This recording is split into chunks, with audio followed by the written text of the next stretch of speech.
बोले ऊपर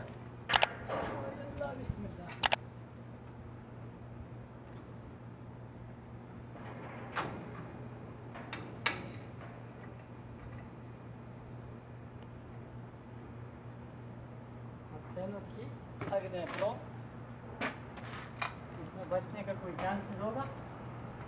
अब बीच वाला लगा दूंगा। हाँ डंडे से। हाँ, हाथ से नहीं है, डंडा से। मोबाइल सीधा पकड़ो।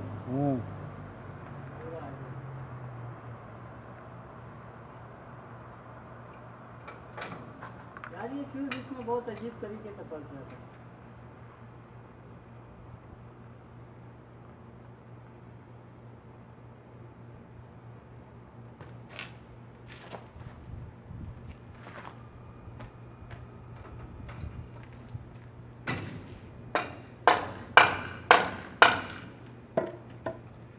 खतरा नहीं है।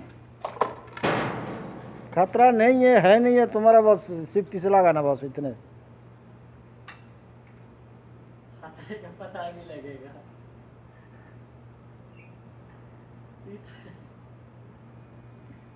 तीसरे के घुसा के खतरे का पता लगेगा है कि नहीं है।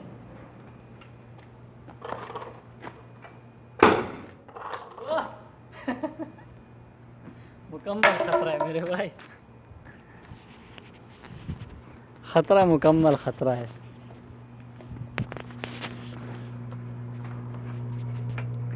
अभी ये केवल इसका शॉट है, बम मार दिया इन्होंने। धमाका तो कर लिया लेकिन इतना डेंजर धमाका नहीं था, ब्लास्ट इतना खतरनाक नहीं था।